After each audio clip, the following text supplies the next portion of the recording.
I figured I'd do a little segment on where I stand today, facing some lines of truth on a previous day.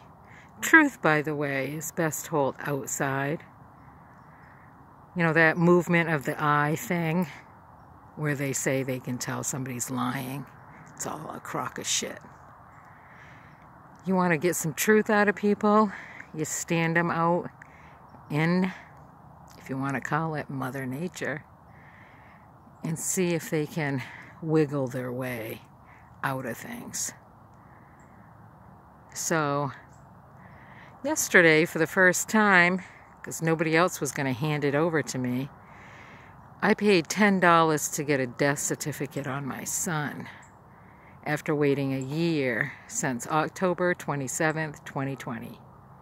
Not one person ever came forth and said, you know, I think you, as his biological mother that gave birth and raised him, deserve some type of respect in this situation. And so I'm going to hand these things over to you. That never happened.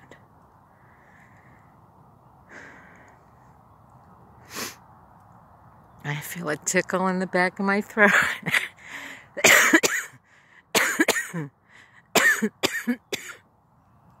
Two packs of cigarettes a day. Eventually it's going to kill me, but who fucking cares at this point, right? I don't. So, you know, I was led to believe that he crashed into this building and it engulfed in flames and he was pretty much burnt to death.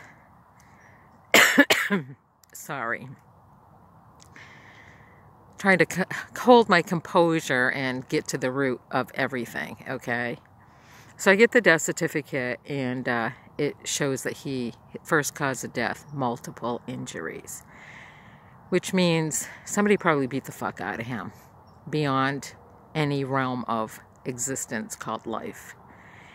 And then to cover up what they did to him, they probably stuffed him in this building and probably doused a vehicle with gasoline and ignited the flames. That's more likely what happened.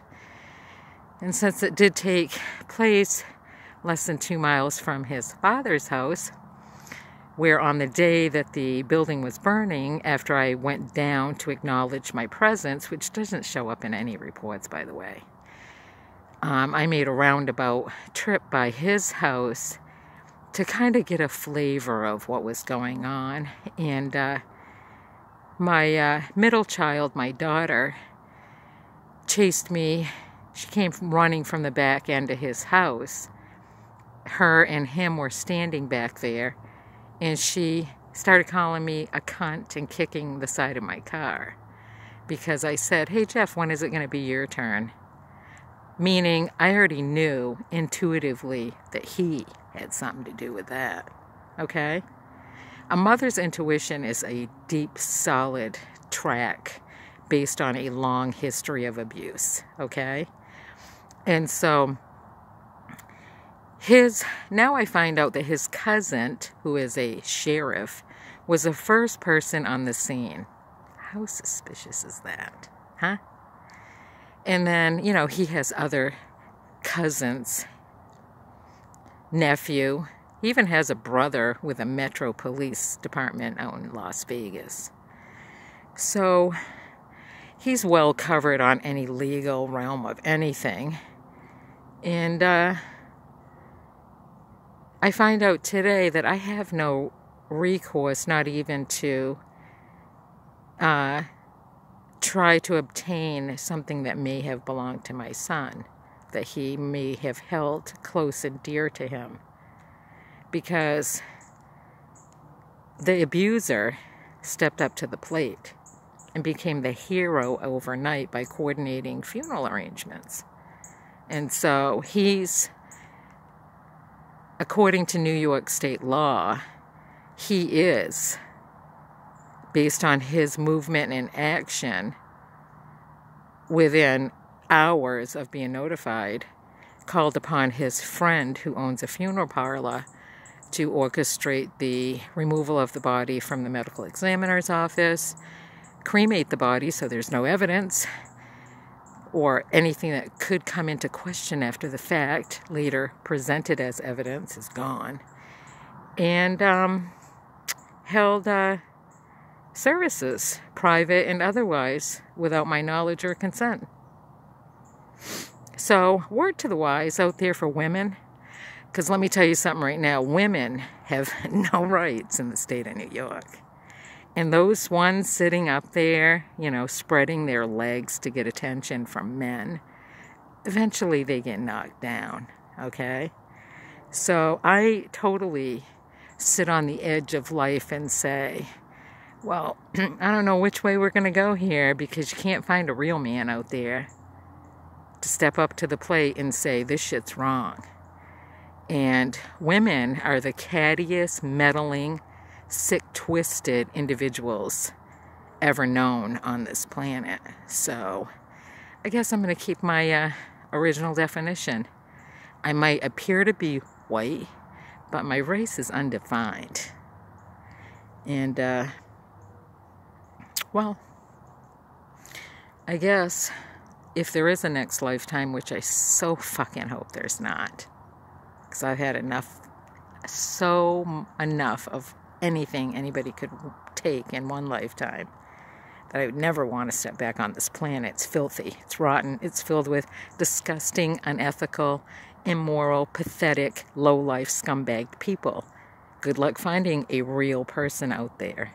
I have nothing good to say. And so, I don't know what's going to become of me, but sooner it's over, the better, as far as I'm concerned. I mean, they pre-planned this whole thing in 2019, where they took all my personal belongings, which included my son's personal belongings, my daughter's personal belongings, and, well, my other daughters. I pretty much got all her shit to her, with the exception of a few things.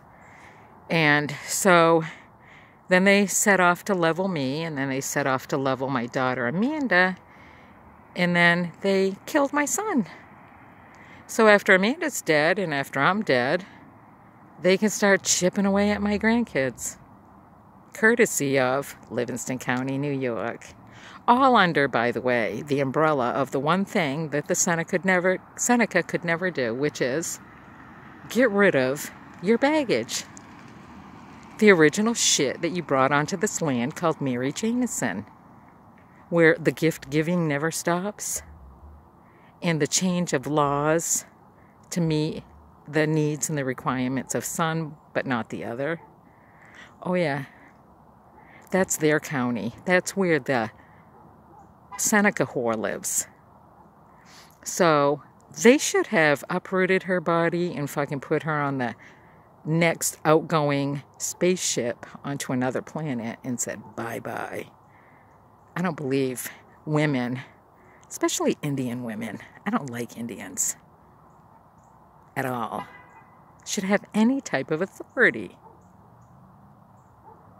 And the reason why I don't like Indians is primarily because my sister Kim's an Indian by adoption, with her 3 Indian kids, and supposedly that gives her some type of authority over me.